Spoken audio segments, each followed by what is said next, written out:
अशोक मेहता, जो कि पेशे से एक इंजीनियर था, वो अपनी शादी के दूसरे दिन अपनी पत्नी के लिए गिफ्ट लाने के लिए वो कोटा जाता है। कोटा से उसकी घर की दूरियां सिर्फ आधा घंटा थी, लेकिन वो दोबारा फिर कभी घर लौटकर नहीं आता। आखिर क्या होता है उसके साथ?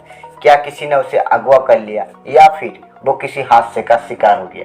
दोस्तों, ये कहानी बड़ी ही इंटरेस्टिंग है, इसीलिए इसे शुरू से सुनते हैं। दोस्तों, अशोक मेहता कोटा सिटी में स्थित एक बड़ी सी ज्वेलरी शॉप पर गोल्ड नेकलेस लाने के लिए अपनी पत्नी का बोल कर जाता है कि आज तुम्हारे लिए एक स्पेशल गिफ्ट लेकर आऊँगा। ऐसा बोलकर वो सुबह 10 बजे कोटा के लिए निकलता है।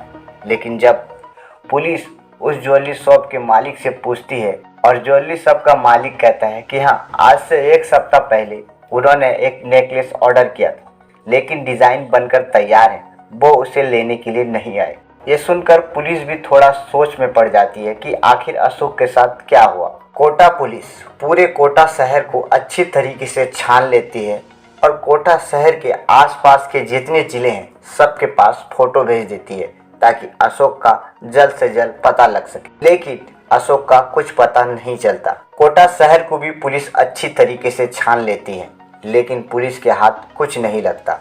2 महीने हो जाते हैं इस बात को। कोटा पुलिस अपनी पूरी जोर लगाकर अच्छी तरीके से ढूंढती है, लेकिन फिर भी अशोक का कुछ पता नहीं चलता। ये बात 2 महीने से ज़्यादा हो चुकी थी। अशोक की पत्नी अशोक को भूल नहीं पाती थी, क्योंकि वो अशोक को अपनी जान से भी ज़्यादा मोहब्बत करती थी। अशोक के माता पिता को धीरे धीरे ये लगने लगा कि शायद अशोक किसी हादसे का शिकार हो गया या फिर किसी ने उसे मार दिया।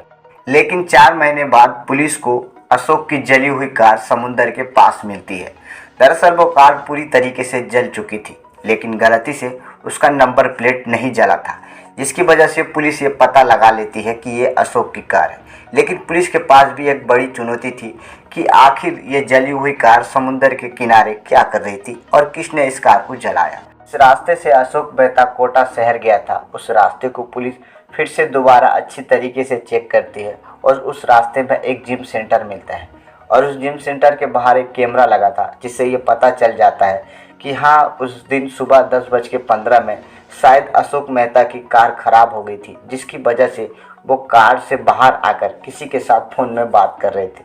लेकिन उसके ठीक 5 मिनट बाद एक ब्लैक कलर की कार आती है, जिसमें अशोक मेहता बैठकर चले जाते हैं। लेकिन पुलिस के पास अभी भी एक बड़ा सवाल था कि आखिर वो कार किसकी थी और वो कार अशोक मेहता को बैठाकर कहाँ लेकर गई।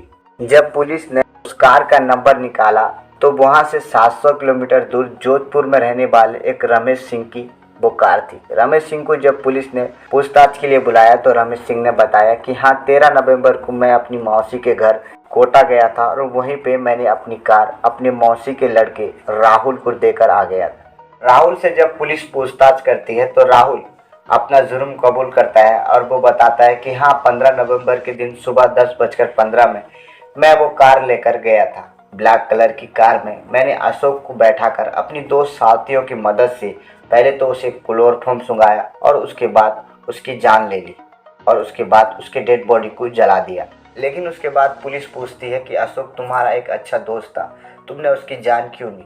तब राहुल बताता है कि अशोक मैं हम दोनों बचपन से ही अच्छे दोस्त थे। अशोक आज इंजीनियर बना सिर्फ और सिर्फ मेरी वजह से। मैंने उसकी काफ़ी मदद की, लेकिन जब वो इंजीनियर बन गया उसने मेरे साथ धोखा किया और धोखे से मैंने जिसे पसंद किया उससे उसने शादी कर ली। यही बदला लेने के लिए मैंने उसकी जान ले ली। राहुल को आईपीसी धारा 302 के तहत 30 साल की सज़ा हो जाती और उसमें उसके 2 साथियों को भी 10-10 साल की सज़ा होती है। लेकिन आखिर बात यह आता है कि आखिर एक लड़की के लिए एक इंसान की जान ले लेना ये कहाँ तक ठीक है। दोस्तों, उम्मीद करता हूँ आपको ये वीडियो